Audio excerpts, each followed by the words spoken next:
tumepata taarifa za kuwepo viongozi wa CCM mabalozi wa nyumba kumi wanaozunguka kwenye nyumba za wananchi huko kwenye maeneo yao wakichukua taarifa za wapiga kura na kuzipeleka kusikojulikana.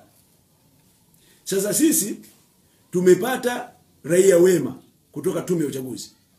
Wametupa vikaratasi vya shahada za kupigia kura hizi. Hizi ni shahada halali za tume ya shahada za kupigia kura. Shahada hizi hazina taarifa za wapiga kura. Na tumeambiwa, huyo mtu aliyetuambia kwamba atatuletea 100,000 hizi.